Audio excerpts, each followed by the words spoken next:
بسم اللہ الرحمن الرحیم الحمدللہ رب العالمین والصلاة والسلام علی رسولہ الکریم اما بعد۔ آج بتاریخ 13 فروری سن 2023 گروپ سوال شیخ محمود حفظہ اللہ سے جوابات سیریز SMS 517 نشر ہونے جا رہی ہے۔ امید کے باور سماعت فرمائیں گے۔ گروپ نمبر 3 شروع کرتے ہیں۔ پہلا سوال ساتھی پوچھتے ہیں کہ شیخ محترم، لاک ڈاؤن کے بعد دنیا پہلے جیسی نہیں رہی ہے، اب اس کو کیا سمجھے؟ عذاب کے طور پر اس کو دیکھا جائے یا ثواب کے طور پر؟ یہاں میں اپنے بھائی سے دو باتیں کہوں گا۔ ایک بات تو یہ ہے کہ دیکھیے، دنیا کے اندر ایسے حالات آتے رہتے ہیں، اتار اور چڑھاؤ۔ اگر ایسا نہ ہو تو اللہ تبارک و تعالیٰ کو نہ کسی قوم کے لیے نبی بھیجنے کی ضرورت پیش آئے گی، نہ تو مصلحین اور مجددین پیدا کرنے کی ضرورت پیش آئے گی، اور نہ ہی اللہ تبارک و تعالیٰ کی قدرت کے سامنے لوگ اپنے آپ کو مایوس اور مجبور سمجھیں گے۔ تو اللہ تبارک و تعالیٰ کی سنت ہمیشہ سے رہی ہے کہ اس دنیا کے اوپر آسان اور جو ہے یعنی سختی، دونوں قسم کے حالات آتے رہے ہیں۔ اس لیے آپ کو مایوس نہیں ہونا چاہیے، اور دوسری چیز یہ ہے کہ اسے عذاب سمجھیں یا یہ کہ ثواب۔ دیکھیے، اس قسم کے جو حالات ہوتے ہیں، اسی میں مومن اور کافر، سچے مومن اور ایک ظاہری مومن کے اندر فرق ہوتا ہے، دونوں میں فرق ہوتا ہے۔ سچا مومن اور ظاہری مومن، حقیقی مومن جو ہوا کرتا ہے، وہ اسے اللہ تبارک و تعالیٰ کی ایک آزمائش سمجھتا ہے، اللہ تبارک و تعالیٰ کی طرف سے یہ تنبیہ سمجھتا ہے، جیسا کہ اللہ تبارک و تعالیٰ ارشاد فرمایا ہے، ظہر الفساد فی البر والبحر لیذیقہم بعض الذی عملوا لعلہم یرجعون۔ زمین اور آسمان، خشکی اور تری کے اندر فساد پیدا ہو گیا ہے، کیوں؟ لوگوں کے بدعمالی کی وجہ سے، تو اللہ تبارک و تعالیٰ اس فساد کے ذریعے اولاً لوگوں کو ان کی بعض بدعمالیوں کا مزہ چکھاتا ہے، اور یہ بھی اللہ متنبہ کرتا ہے کہ لعلہم یرجعون، تاکہ وہ اس سے اپنے بدعمالی سے رجوع کریں۔ تو ایک مومن جو ہے، اس کے لیے یہ سوچیں کہ اللہ تعالیٰ کی آزمائش ہے اور اپنی اصلاح کی کوشش کرنی چاہیے۔ دوسری بات یہ سمجھنا چاہیے کہ اللہ تبارک و تعالیٰ کی جو آزمائشیں آتی ہیں، اس میں مومن کے لیے تو وہ اللہ تعالیٰ کی ایک رحمت بنتی ہے، اللہ کی رحمت بنتی ہے کئی اعتبار سے۔ ایک اعتبار سے کہ مومن اپنا محاسبہ کر لیتا ہے، مومن اگر غفلت میں رہتا ہے تو اللہ تبارک و تعالیٰ رجوع کر لیتا ہے، ہوشیار ہو جاتا ہے۔ مومن کو ان آزمائشوں میں ڈال کر کے اللہ تبارک و تعالیٰ ان کے اجر کو بڑھاتا ہے، جیسا کہ قرآن مجید میں یہ چیز خاص طور پر آپ سورہ آل عمران میں پڑھیں یا سورہ الانعام میں، تو یہ بات بالکل واضح ہو جائے گی کہ اللہ تعالیٰ جیسے لیتخذ شہداء منکم شہداء، تاکہ اللہ تم میں سے کسی کو شہادت کے مقام پر پہنچا دے۔ البتہ جو لوگ اپنی غفلت کے اندر ڈوبے ہوئے ہیں، خصوصاً کافر اور منافق لوگ، یہ ان کے لیے ایک عذاب ہوتا ہے، تو اسے نہ آپ مکمل طور پر عذاب کہہ سکتے ہیں، نہ ہی اللہ تعالیٰ کے لیے مکمل ثواب کہہ سکتے ہیں۔ جی، اسی کے قریب کا سوال ساتھی پوچھتے ہیں، شیخ محترم، جیسے کہ اللہ سبحانہ و تعالیٰ کا قانون ہے کہ اگر کوئی شریعت کی خلاف ورزی کرتا ہے، یعنی کوئی قوم اگر قرآن و سنت کو چھوڑ دیتی ہے، بگڑ جاتی ہے، نبی کی بات کو نہیں مانتی ہے پوری طریقے سے، تو اس قوم کو اللہ رب العالمین تباہ و تاراج کر دیتے ہیں، یعنی جڑ سے اکھاڑ دیتے ہیں۔ تو کیا آج کی جو حالت ہے، کیا اسی کے قریب کی ہے یا ابھی دور ہے وہ دن؟ بھائی دیکھیے، میں سمجھتا ہوں کہ ان باتوں کا جواب میرے پہلے جواب میں آ چکا ہے کہ نہیں ہے، لیکن اس پر مزید یہ ہے کہ ہمیں یہ سمجھنا چاہیے کہ اللہ تبارک و تعالیٰ کی وہ جو سنت رہی ہے کہ نبیوں کی مخالفت میں پوری قوم کو ہلاک اور برباد کر دینا، یہ نبی کریم صلی اللہ علیہ وسلم کی بعثت کے بعد یہ نہیں ہے۔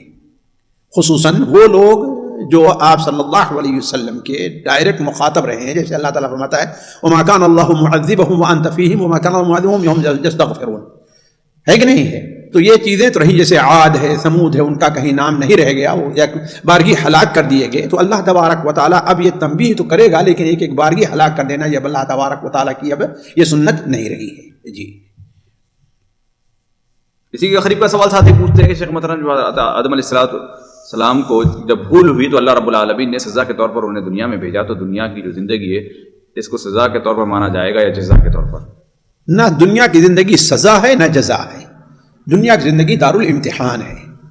آدم علیہ السلام کی اللہ تعالیٰ نے توبہ قبول کر لی ہے، اب ان کو کوئی سزا نہیں ملی۔ البتہ یہ ہے کہ اصل میں اللہ تبارک و تعالیٰ نے ظاہر بات ہے حضرت آدم علیہ السلام کو کہاں کے لیے پیدا کیا تھا؟ انی جاعل فی الارض خلیفہ، اور جنت میں جو ان کا مقام تھا کیا تھا؟ وقتی تھا. جنت میں جو ان کا مقام تھا وقتی تھا.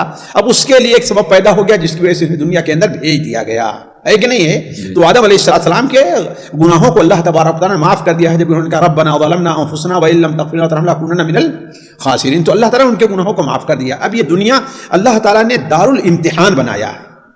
هو الذی خلق الموت والحیات لیبلوکم ایکم احسن عملا. جیسے کہ قرآن مجید میں اس حقیقت کو جگہ جگہ واضح کیا گیا ہے. تو یہ دنیا ہمارے اور آپ کے لیے دار الامتحان ہے, دار ابتلا ہے, نہ کہ یہ سزا اور جزا کی جگہ ہے. اگر بعض چیزوں کی جزا وقتی طور پر مل جاتی ہے یا بعض چیزوں کی سزا وقتی طور پر مل جاتی ہے تو یہ جزا ہے جو مبشرات کے طور پر ہے, یہ مبشرات کے طور پر ہے. اور اگر سزا ہے تو یہ تنبیہ کے طور پر ہے اور وقتی طور پر سزا دے رہا ہے. لیکن اس کا یہ مطلب نہیں ہے کہ وہ آخری حقیقی جو سزا ہے وہ یہاں پر ختم ہو جا رہی نہیں. جی اگلا سوال ہے, ساتھی پوچھتے ہیں کہ بکرے کے کپورے کھانے کا حکم کیا ہے؟ دیکھیے اس سلسلے میں اہل علم کا دو قول ہے. ایک قول تو یہ ہے کہ اسے ناپسندیدہ کہتے ہیں, حرام نہیں کہتا کوئی, لیکن کیا ہے کہ وہ ممنوع ہے. جیسے احناف کے اسے مکروہ کہا گیا ہے, اور اس لیے مکروہ نہیں کہا گیا ہے جیسے امام زیلعی رحمہ اللہ وغیرہ نے لکھا ہے کہ اس کو وہ حرام ہے. اس لیے ہے کہ طبیعت اس کو پسند نہیں کرتی, طبیعت اس سے گھن کرتی ہے نا. لیکن اگر کوئی جگہ کسی جگہ کے لوگ اس کو کھاتے ہیں, پسند کرتے ہیں, تو اصل ہے کہ وہ جائز ہے, اصل ہے کہ وہ جائز ہے. اس لیے کہ جانتے ہیں حرام اور حلال یہ معاملہ کس کے حکم میں ہے؟ شریعت کے پاس ہے. اور شریعت نے جب کوئی چیز حرام نہیں کی ہے تو اس کا مطلب ہے کہ وہ خون کو حرام کیا, خون ذبح کرنے کے بعد نہیں پیا جائے گا. باقی چیزیں جن کو شریعت نے حرام نہیں کیا وہ اپنی جگہ پر جائز ہیں. جی اگلا سوال ہے, ساتھی پوچھتے ہیں کہ شیخ محترم بر الوالدین یعنی ماں باپ کے ساتھ جو نیکی کرنے کا حکم ہے, سب سے اچھا طریقہ کون سا ہے؟ دیکھیے سب سے اچھا طریقہ یہ وقت کے لحاظ سے مختلف رہے گا. جن چیزوں کے والدین سخت محتاج ہیں اس چیز کے ذریعے آپ ان کی مدد کیجئے زندگی میں. اب مثال کے طور پر آپ کے ان کے پاس رہنے کے زیادہ محتاج ہیں. مثال کے طور پر ایک والد ہے, الحمدللہ اس کے پاس بہت کچھ ہے, وہ مالی طور پر محتاج نہیں ہے, لیکن بوڑھا ہو گیا ہے, وہ خدمت کا محتاج, بوڑھا ہو گیا ہے وہ خدمت کا محتاج ہے. تو ظاہر بات یہ چیز ان کے ساتھ بہترین ہو. وہ ذہنی جسمانی طور پر الحمدللہ چلتا پھرتا سب کچھ اپنی خدمت کر لے رہا ہے, لیکن اس کے پاس مال نہیں, اس کے پاس مال نہیں ہے. تو یہ چیزیں جو ہوں گی وہ حالت کے پیش نظر ہوں گی. البتہ وفات کے بعد سب سے بہتر طریقہ جو ہے ان کے لیے دعا اور استغفار ہے. سب سے بہتر کیا ہے؟ وہ دعا اور استغفار. جی شیخ صاحب, یہاں پر ایک بڑا اختلاف یہاں پر دیکھنے میں آتا ہے بہت سارے لوگوں کو کہ مثال کے طور پر کسی کے 2-3 بیٹے آؤٹ آف کنٹری رہتے ہیں, ہندوستان پاکستان سے باہر رہتے ہیں, تو وہاں پر اب ماں باپ کا مطالبہ کسی ایک بچے کو لے کر ہوگا تھا کہ تم آ جاؤ. تو اب یہاں پر ان کا کسی ایک کو کہنا کیا حکم مانا رکھتا ہے؟ کیا اس کے لیے واجب ہے کہ وہ واپس جائے اپنے ملک؟ بھائی دیکھیے وہ واجب اتنے ہی دن کے لیے جا سکتا ہے جو اس کا حصہ بنتا ہے,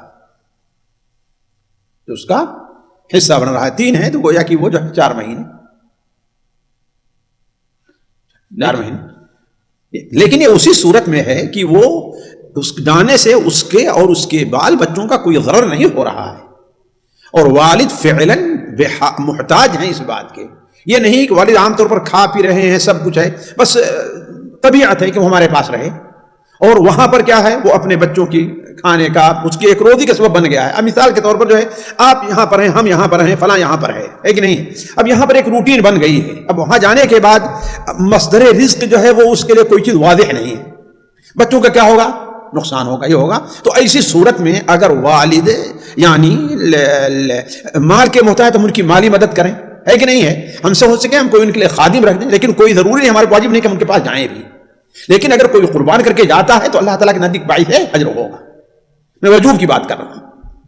جی یعنی صرف ان کی خواہش پر جانا یہ کوئی ضروری نہیں, ضروری حالات بھی دیکھے جائیں گے بھائی. اس لیے کہ دیکھیے ہمیں یہ سوچنا چاہیے کہ بیوی اور بچوں کا حق, خاص طور پر ان کے کھلانے پلانے, ان کی رہائش کا حق والدین کے مقابلے میں زیادہ ہے.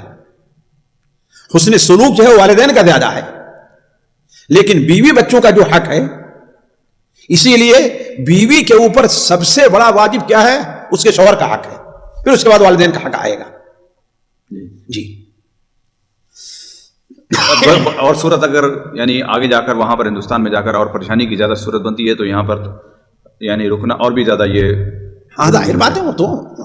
لیکن ہے اگر کوئی آدمی جو ہے اپنے ایمان میں پختہ ہے, اللہ کے یقین میں پختہ ہے اور قربان کر دیتا ہے, جیسے کہ وہ شخص جس کا ذکر آتا ہے حدیث کے اندر کہ وہ اپنے بچوں کو نہیں کھلایا اور والدین کے لیے, ہے نا, تو یہ اللہ تعالیٰ کے نزدیک بڑے اجر کا سبب ہے. لیکن بات کس بات کی ہو رہی ہے؟ وجوب کی اور عام حالات یا عام لوگوں سے متعلق ہو رہی ہے.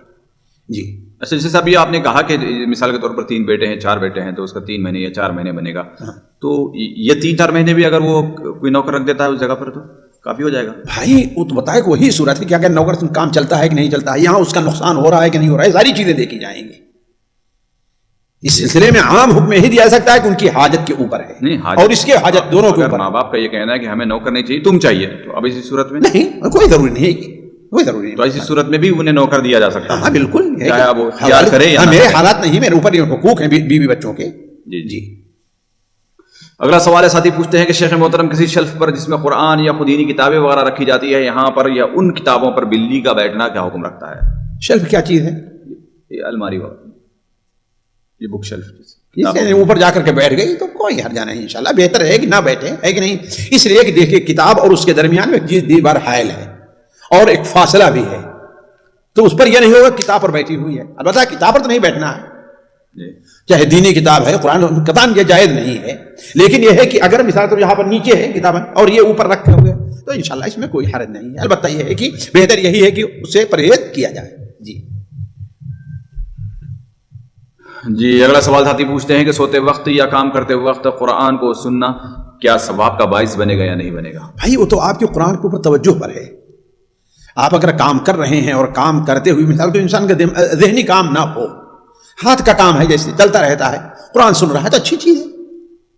عورت ہے اپنے کچن میں کام کر رہی ہے, قرآن سن رہی ہے تو اچھی چیز ہے کہ نہیں. اب یہ ہے کہ ہاں سونے سے پہلے تھوڑا سنتا ہے, اور یہ ہے کہ اگر ہم سو بھی گئے تو چند منٹ کے اندر وہ بند ہو جائے گا جیسے ہوتا ہے, تو کوئی حرج نہیں ہے. لیکن یہ ہے کہ سو گیا اور چل ہی رہا ہے وہ, یا ادھر بات کر رہا ہے وہ اور قرآن چل رہا ہے کہ نہیں ہے, یا ایک اس کا کام جو ہے کچھ ہے دماغ کا ہے, اور ظاہر بات ہے اس صورت میں قرآن کو سنے کہ نہیں کوئی, یعنی گویا کہ قرآن کے ساتھ ایک قسم کی جو ہے بے ادبی ہے یہ. جی. اگلا سوال ہے, ساتھی پوچھتے ہیں شیخ محترم زیفل کھانے کے بارے میں, جیسا کہ علماء کرام کا اختلاف ہے. کچھ لوگ کہتے ہیں کہ اگر تھوڑا سا کھایا جائے تو جائز ہے, اور کچھ علماء کرام اس کو ناجائز قرار دیتے ہیں, تو کس حکم کو مانا جائے؟ بھائی دیکھیے یہ سوال اس سے پہلے گزر چکا ہے, اور اس وقت ہم نے یہ بات کہی تھی کہ اہل علم کی 2 رائے ہے. کچھ علماء یہ ہیں جو اسے مطلقاً جو ہے حرام کہتے ہیں, اور اس حدیث کے اوپر عمل کرتے ہوئے جس میں ما اسکر قلیلہ کثیرہ فقلیلہ حرام, جس چیز کی زیادہ مقدار کیا ہے وہ نشے میں لائے اس کی تھوڑی مقدار بھی.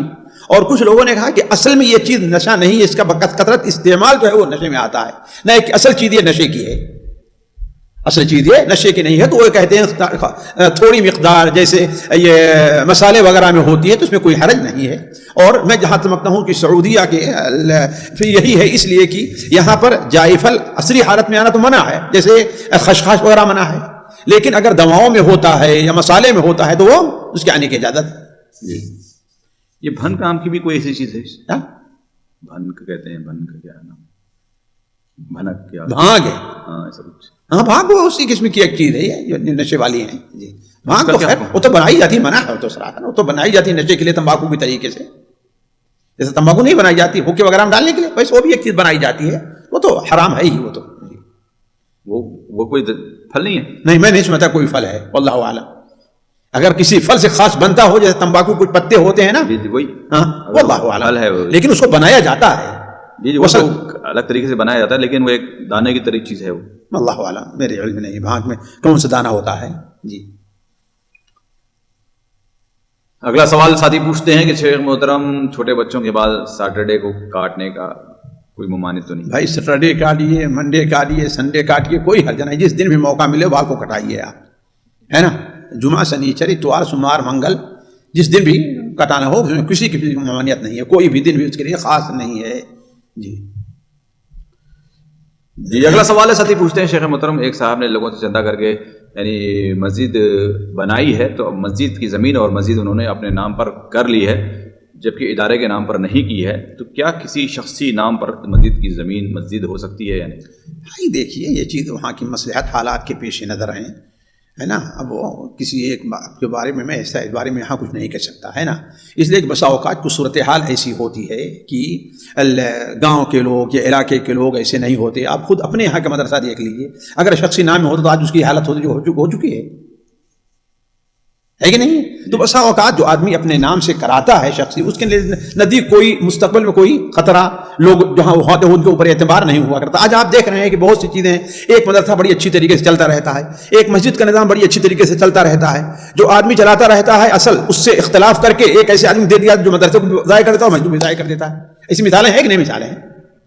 تو ہو سکتا ہے کہ آدمی کے سامنے یہ مثال ہو، تو اللہ عالم میں اس بارے میں یعنی قانونی طور پر شرعی طور پر کوئی حرج نہیں ہے، انشاءاللہ کوئی حرج نہیں ہے. لیکن ایسے شخص کو چاہیے کہ وہ اپنی اس میں لکھ کر کے جائے، اس میں وصیت میں لوگوں کے سامنے بتایا جائے کہ یہ اپنا ذاتی نہیں ہے، صرف ایک چند مشاغل بننے میں قانونی طور پر اس کو یہ دیا ہے، ذاتی ہماری چیز نہیں ہے یہ، تاکہ بچے اس کو بطور میراث کے نہ استعمال کریں.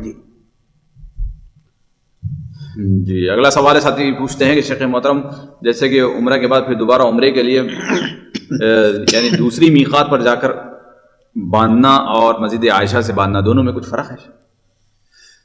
بھائی یہ میری سمجھ میں میرے نزدیک کوئی فرق نہیں ہے، کوئی فرق نہیں ہے. البتہ ایک بعض علماء جیسے شیخ رسول اللہ بھی کہتے ہیں کہ نہیں مسجد عائشہ سے اپنے میقات سے ہو کے آنا چاہیے، لیکن مجھے اس پر اطمینان نہیں ہے.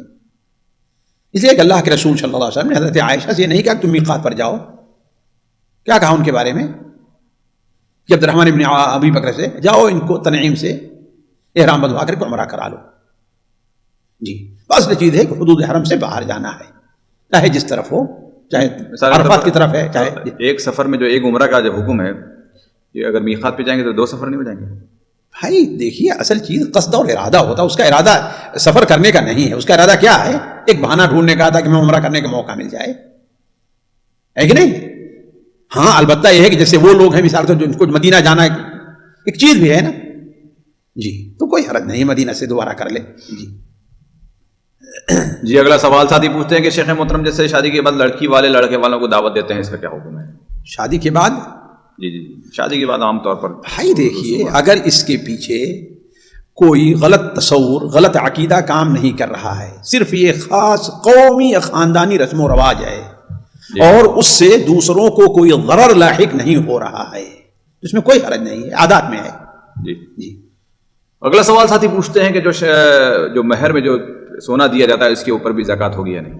بھائی دیکھیے اگر نصاب کو پہنچتا ہے تو زکوٰۃ نصاب کو پہنچتا ہے، اس لیے کہ وہ سونے جو دیا جا رہا ہے مہر میں، یہ مہر خاص بیوی کا حق ہے، بیوی اس کی مالک ہے، اس کا حق ہے اور وہ اس کی مالک ہے. جب اس کی مالک ہے تو جب مالک بن گئی ظاہر بات اس کی زکوٰۃ بھی ہے.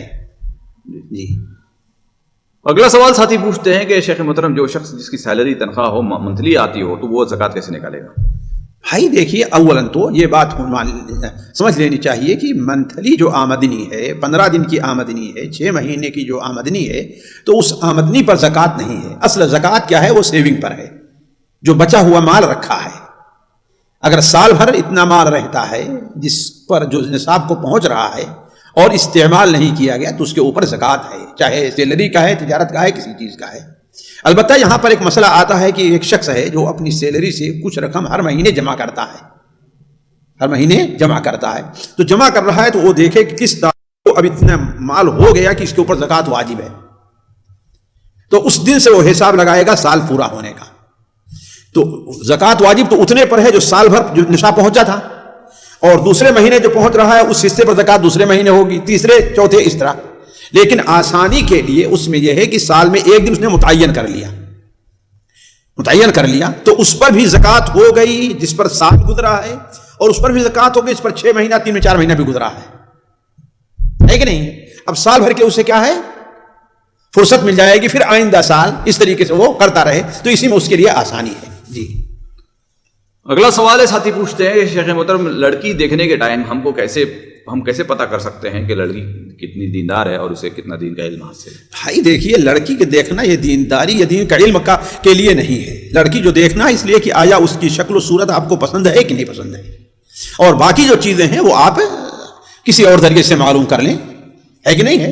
اس کے لیے لوگوں سے مشورہ لے لیں، اس گاؤں میں کوئی رہتا ہو، ہے کہ نہیں ہے؟ یا اپنے کسی عزیزہ کو جو ہے اس کے پیچھے لگائیں، ہے کہ نہیں ہے؟ کہ دیکھیں کہ ہاں بھائی یہ عبادت وغیرہ میں کیسی ہے. جی. اگلا سوال ساتھی پوچھتے ہیں کہ حضرت آدم علیہ السلام کو دنیا میں کون سی جگہ تھی جو اتارے گئے تھے؟ واللہ عالم. کہا جاتا ہے کہ ہندوستان میں امام طبری رحمہ اللہ وغیرہ نے اسی کو راجح قرار دیا ہے. اب کیا ہندوستان کا وہ حصہ ہے یا ہندوستان وہ سری لنکا جو اصل ہندوستان کا حصہ تھا وہاں پر نازل ہوئے تھے؟ واللہ عالم. جی. اگلا سوال ہے ساتھی پوچھتے ہیں کہ قرض کی ادائیگی کے لیے وہ کون سا عمل ہے جو حدیث سے ثابت ہے؟ قرض کی ادائیگی میں اس کو سمجھا نہیں، کیا وہ دعا چاہتے ہیں یا کیا کہتے ہیں؟ دعا ہے، ظاہر بات وہ ہے اللہم اکفنی بحلالک عن حرامک وقنی بفضلک عمن سواک. جی. اگلا سوال ساتھی پوچھتے ہیں کہ میری لڑکی کی عمر 9 سال کی ہے، میں اس کو حافظ بنانے کے لیے مدرسے میں بھی داخلہ کرا چکا ہوں لیکن اس کو یاد نہیں ہوتا ہے، برائے کرم کوئی حل بتائیں. اللہ تعالیٰ سے دعا کریں کہ اللہ تعالیٰ اس کے دل کو کھول دے، اس کے ذہن کو کھول دے. اور اس کے علاوہ میرے پاس تو کوئی دوا، حکیم سے پوچھیں کون سی دوا ہو سکتی ہے اس کا ذہن تیز ہو. جی. یعنی خاص طور پر دعا ہی بہت اہم چیز. جی. اور کوئی ہے نہیں، البتہ قرآن یاد کرنے کی وہ دعا جو سنن ترمذی میں حضرت علی رضی اللہ تعالیٰ عنہ سے مروی ہے وہ دعا ضعیف ہے. جی. اگلا سوال کو سوالات خواتین گروپ سے شامل کیا جاتا ہے. پہلا سوال ہے، بہن پوچھتی ہے کہ شیخ محترم یعنی پیگنسی کے ٹائم پہ یعنی جب عورت کا حمل ہوتا ہے ڈاکٹر کا ماننا ہے کہ 6 سے 7 ویک تک بچے کے ہارٹ بیٹ کا پتہ چل جاتا ہے، جبکہ قرآن کے مطابق 4 منتھ کے بعد روح ڈالی جاتی ہے. ہاں تو اس میں کیا پتہ چل جاتا ہے ڈاکٹر کے مطابق کہ وہ دل حرکت کر رہا ہے، جان آ گئی؟ تو اس سے نہیں، دل کسی چیز کا حرکت کرنا اس میں جان کی وہ روح کی دلیل نہیں ہے. جی. وہ دونوں میں فرق نہیں. جی. دونوں میں فرق ہے. جی. یعنی ان کا مقصد ہے کہ یعنی جان الگ چیز ہے، روح الگ چیز ہے. جی. جی. جی. حرکت نہیں، دونوں ہم اس میں دونوں فرق نہیں کر سکتے، دونوں ایک ہو سکتی ہیں. لیکن کسی چیز کا حرکت کرنا ضروری نہیں کہ اس کے اندر روح موجود ہے، حرکت کی وجہ سے بھی کر سکتے ہیں. بہت سے ایسے مادے پائے جاتے ہیں، پارا ہے حرکت کرتا ہی نہیں کرتا ہے، تو اس میں روح ہے. جی. جی. جی. اگلا سوال ہے، بہن پوچھتی ہیں شیخ محترم ہم سنت یا نفل پڑھتے ہوئے 2 رکعت والی نماز میں پہلی رکعت میں کھڑے ہو کر دوسری رکعت بیٹھ سکتے ہیں دوسری رکعت میں؟ کوئی عذر ہے آپ کے پاس؟ اگر عذر ہے تو کوئی حرج نہیں ہے، اور اگر نہیں عذر ہے ظاہر بات آپ کو اس کا آدھا اجر ملے گا. جی. جی. اگلا سوال ہے، شاید اس سے پہلے سوال گزرا، کیا جمعہ کے دن 2 جماعتیں ہونا درست ہے؟ ایک جماعت وقت پر دوسری جماعت عصر سے قریب ہوتی ہے. دیکھیے جمعہ کے لیے خطبہ ضروری ہے، تو ایک ہی خطبے کے بعد 2 جماعتیں یہ میرے سمجھ سے باہر ہے بھائی. جی. ایک ہی خطبہ ہونا چاہیے اور ایک ہی جماعت ہونی چاہیے. جہاں کہیں پریشانی ہے وہاں لوگ اس کا کوئی حل تلاش کریں. جس طریقے سے مسلمان اپنی سب چیزوں کا حل تلاش کرتے ہیں، اس کا مسجد کا حل کیوں نہیں تلاش کرتے؟ جی. جی. بہت ہو تو جو علاقے میں 2 جگہ جمعہ کر دیں، کوئی حال بک کر لیا کریں، ہے کہ نہیں؟ بہت سے لوگ ہوتے ہیں جن کے گھروں کے اندر بڑی وسعت رہا کرتی ہے، کارخانے میں بڑی وسعت رہا کرتی ہے. جی. وہاں پر اس کا حل نکالیں. جی. یہاں پر شیخ یعنی کتنا فاصلہ ممکن ہے یعنی ایک ہی مسجد ایک ہی خطیب کو 2 جگہ بنانے کے لیے؟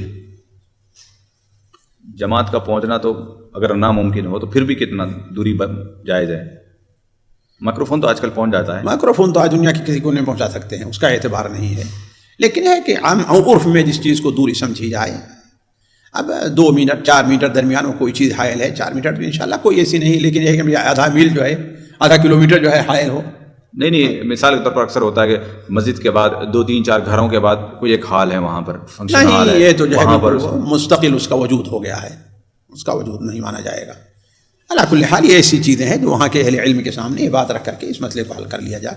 دیکھتے ہیں بہت سی چیزیں جو ہوتی ہیں وہ کیا ہوتی ہیں، وہ ایک نیا مسئلہ رہتا ہے جس کے اوپر جو ہے اہل علم کا بیٹھ کر کے اس پر غور کرنے کی ضرورت ہے. جی.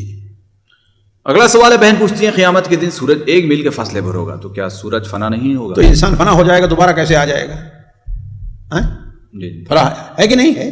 دیکھیے ہمارے بہت سے لوگ جو غیبیات ہیں اس کے بارے میں صحیح تصور نہیں رکھتے. غیبیات کے بارے میں اصل چیز یہ ہے کہ جس قدر وارد ہے ہمیں اسی کے اوپر اسی حد تک باقی رہا جائے. اس میں قیاسات جوڑنا اور یہ لگانا یہ چیز صحیح نہیں ہے. اب جیسے کوئی کہے کہ آج اتنی دوری کے اوپر ہے، انسان پریشان ہو جاتا ہے تو انسان جل نہیں جائے گا، ہے کہ نہیں؟ دیکھیے ہمیں غیب سے اتنی بات بیان کی کہ ہم اتنا بیان کرتے ہیں. اب اس کی کیفیت کیا ہوگی؟ اب یہ ہے کہ جہنم صورت کی کیا گناہ ہے اسے جہنم میں ڈالا جائے؟ تو اللہ کے بندے وہ فرشتے جو وہاں پر نگراں موجود ہیں ان کا کیا گناہ ہے کہ وہاں پر ان کو رکھا گیا ہے؟ تو اللہ تعالیٰ انہیں صلاحیت دے گا کہ انہیں کوئی نقصان نہیں پہنچتا ہے.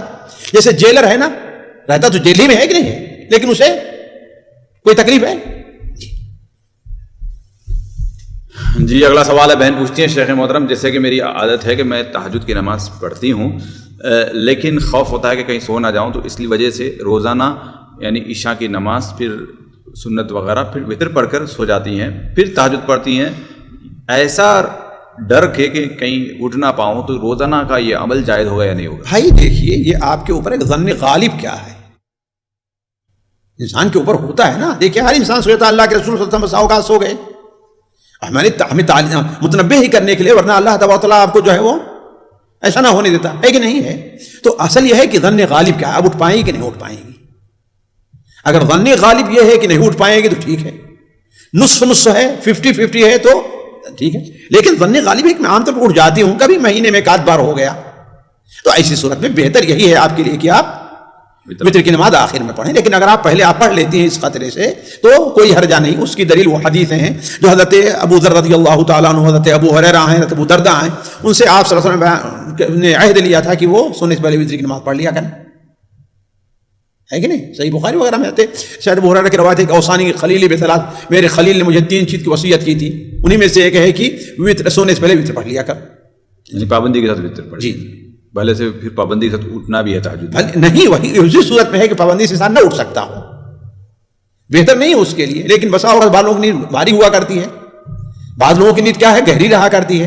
نہیں سوال تو یہاں پر وہی ہے نا شیخ، سوال یہاں پر یہ ہے کہ کسی یعنی اب کتنے % ہے ان کو ڈر یہ نہیں معلوم، 40% بھی ہو سکتا ہے، 50% بھی خود ہی فیصلہ نہیں. دیکھیے اپنے ایک آدمی اپنے عادات سے کیسے چل رہی ہے ان کی روٹین، اس سے بھی اندازہ لگ سکتا ہے نا روٹین ہے. آج کل دیکھیے مشکل نہیں کیا ہے، الارم مختلف شکل میں موجود ہیں، گھڑی کی بھی شکل میں اور موبائل کی بھی شکل میں موجود ہیں، تو اس پر جو ہے ان کا کتنا بھروسہ ہے، اسی بنیاد سے اپنا کام کریں. مگر یہ جائز نہیں ہے، یہ صحیح نہیں ہے کہ امکانات زیادہ بھی ہیں پھر بھی. ہاں ظاہر بات یہ اصل کے خلاف ہے، سنت کے خلاف ہے. جی اگلا سوال ہے، بہن پوچھتی ہے کہ ناخن اور سر کے بال کو تینوں قل پڑھ کر دم کر کے ڈسٹ بن میں ڈال سکتے ہیں؟ یہ بدبدعت ہے. یہ ناخون آپ کے جسم سے الگ ہو گیا تو اس کی کوئی قدسیت نہیں رہ گئی. اس کے بعد آپ کو یہ خطرہ ہو کہ ہاں بھائی کوئی جو ہے اسے دیکھے گا، اسے نظر، تو ہاں تو اس کو آپ ایسی جگہ رکھیے جہاں گاڑ دیجیے، کہیں پر ایسی جگہ پھینک دیجیے. ناخون کے بارے میں تو امکان کم ہے، لیکن بال کے بارے میں ہوتا ہے کہ ہاں بھائی، لیکن یہ کہ آپ اس کو ایسی جگہ رکھیے کہ لوگوں کی نظر نہ پڑے. جی اگلا سوال ہے، بہن پوچھتی ہیں کہ شیخ محترم کیا ماں کی ذمہ داری ہے کہ ہر فرد کی پسند کے حساب سے کھانا بنائے؟ بچے 10 سال کے اوپر کے ہیں اور ہر چیز یعنی نہیں کھاتے، یا تو اسپیشل ڈش یا نہیں تو جو ہر پسند کی چیز، بیچاری کی فائدہ بھی نہیں ہے، بیچاری صرف یہی کام رہ گیا ہے. اب 4 بچے ہیں تو 4 قسم کی ڈش بنائے. یہ کبھی کبھار ایسا ہو سکتا ہے، لیکن روزانہ کے معمول میں یہ ہو، یہ ماں کی ذمہ داری نہیں ہے. جی خاص طور پر بچے اگر جو ہے وہ 10 سال 12 سال 15 سال کے ہو گئے ہیں تو جی یعنی ماں اگر انکار کر دے گے تو بھی کوئی گناہ اس کے اوپر یا کوئی ذمہ داری نہیں ہے، اور نہ ہی شوہر اس کے لیے مجبور کر سکتا ہے اس کو. جی ٹھیک ہے، تم جو ہے یا تم نوکرانی رکھو، ہے کہ نہیں، یا باہر سے لا کے کھلاؤ سب کو. اگر سب بچے نہیں کھاتے ہیں تو یعنی کوئی عقل میں بھی آنے والی بات ہے کہ کتنے یہ جو ہے عقلی طور پر کتنا اس کو مجبور. اگر ڈش بنائے تو سوچ کتنے بنائے گی، 1 2 تو ہو سکتا ہے، لیکن روزانہ کبھی کبھار ہو سکتا ہے، ہفتے میں 1 دن، چلو اس کی پسند ہے، اس کی پسند ہے، اس کی پسند ہے. اور وہ بھی ہوتا ہے کہ عام ایک کھانا ہے، اس میں سارے بچے ہی تقریباً کھاتے ہیں نا. بعض خاص چیزیں ہوتی ہیں جس میں تو ٹھیک کبھی کسی کے لحاظ، کبھی کسی کے لحاظ ہو گیا. جی سامعین اکرام، ہمارے علمی اور عوامی دروس اور سوال و جواب کی مجلسوں سے آپ خود بھی مستفید ہوں اور اپنے دوست و احباب کے ساتھ بھی شیئر کریں. عین ممکن ہے کہ آپ کے شیئر سے کسی کی اصلاح اور آپ کے لیے صدقہ جاریہ بن جائے. واٹس ایپ پر اسلامک میسج حاصل کرنے کے لیے نمبر نوٹ فرمائیں: یعقوب عزیز 00966 508959 واٹس ایپ سوال جواب گروپ میں ایڈ ہونے کے لیے نمبر نوٹ فرمائیں: عبدالسلام عمری 00966 502627 نمبر بھیجتے ہوئے نام اور پتہ ضرور لکھیں. اسی طرح ہمارے یوٹیوب چینل اسلامی دعویٰ کو ضرور سبسکرائب کریں تاکہ ہماری ہر نئی اور اہم ویڈیو کی اطلاع آپ کو فوری حاصل ہو جائے. تمام دروس، مقالات اور سوال و جواب سیریز کے لیے ہماری مشہور ویب سائٹ www.islamidawa.com کا مشاہدہ کرتے رہیں۔ السلام علیکم ورحمۃ اللہ وبرکاتہ۔